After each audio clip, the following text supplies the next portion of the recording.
of the government. I'm not saying that these people are always right. Quite often they are very wrong. See, but if you don't listen to the other side, what can happen is that people will keep things in their hearts. They won't reveal it until they find an opportunity when they can reveal their deep thoughts about what is going on. See, it is always a mistake to shut people up completely, to stop people from talking, from criticizing the system. If you do that, people will not criticize. But if you have a democratic system where you have to have elections every 5 years or so, then they will express their feeling through the elections.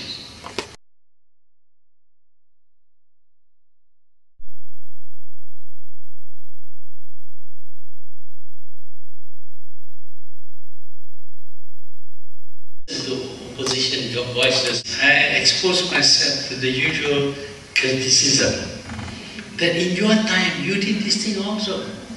What are you talking about?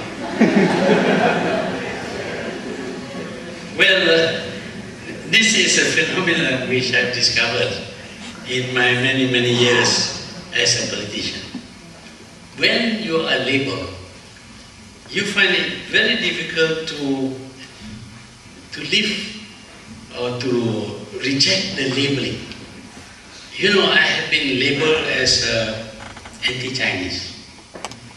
I have been labeled as a Malay ultra, by no less a person than Lee Kuan Yew, the current intellectual in Southeast Asia.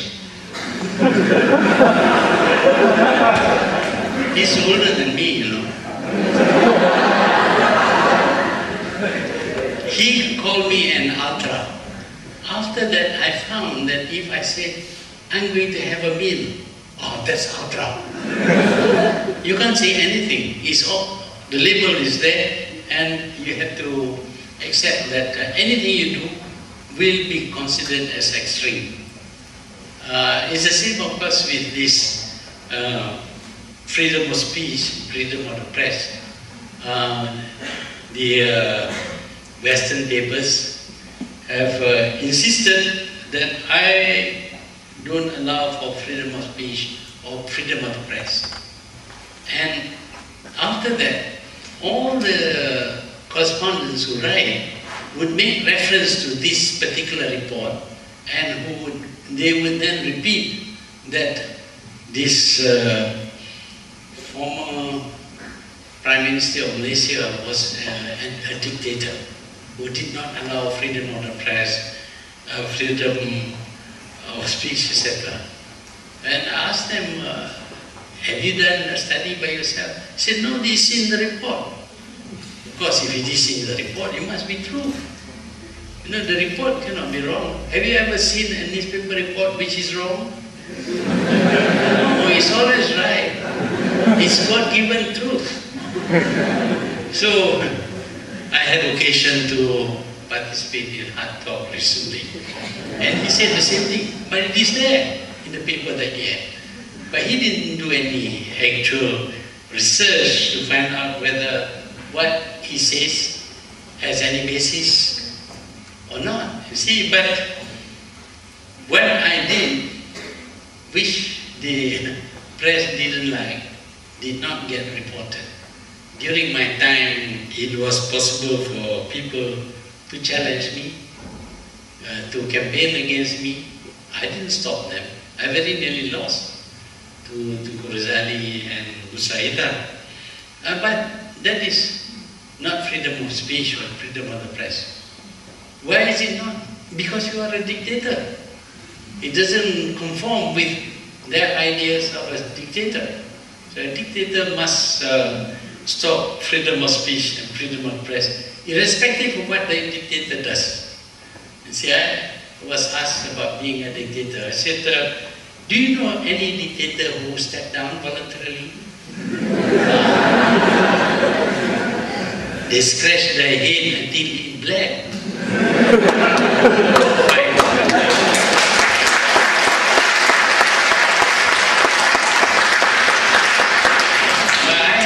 live with this thing.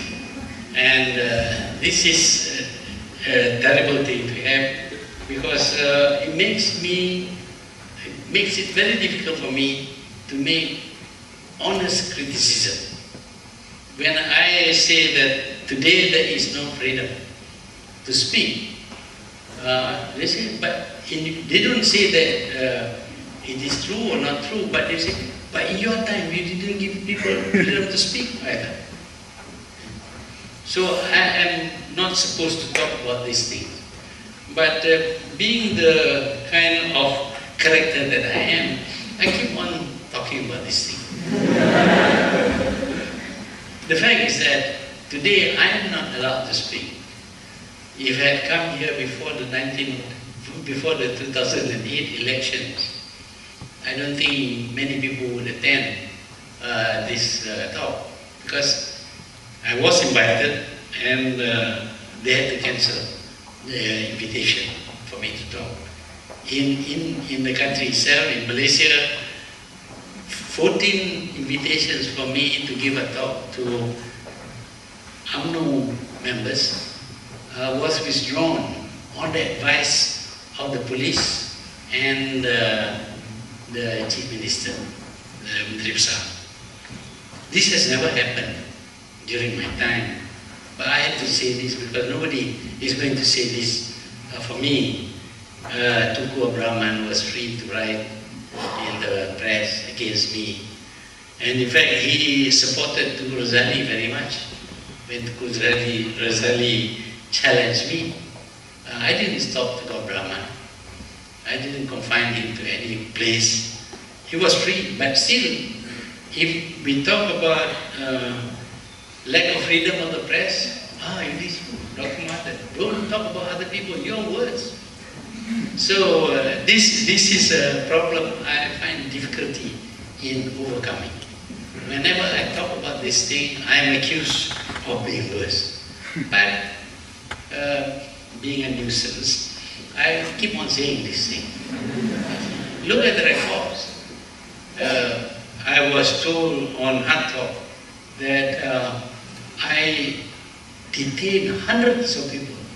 So I asked him, which 100? He said, oh, but this report says. Which report? He said, I told him, do you know that the first thing I did when I became Prime Minister was to release 22 people who were political detainees. Of course, that nobody knows, because they don't want to know. You see, so that is the situation that I am in. I'm not pleading with you to say I'm a nice man. I'm beyond that already.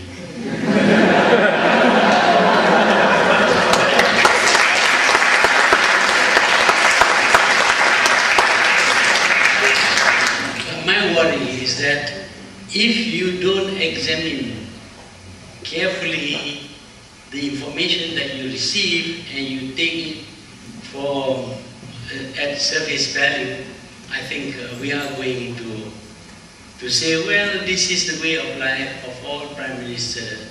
This man who stayed there for 22 years, he was stealing the money like what? Like hell. He must be, because if I am in his place, I would do that. So that is the argument. But therefore, you should accept corruption in our country, because everybody is corrupt. And because of that, we allow wrong things to be done.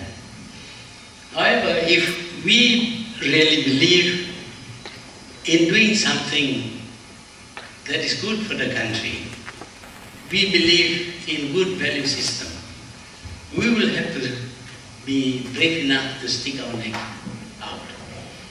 Even if we are holding very high posts, if we think that what is done is wrong, we have to take the risk that you will lose your position and you may never come back. But on the other hand, with that little move or words that you utter, it may be possible that the country will change for the better.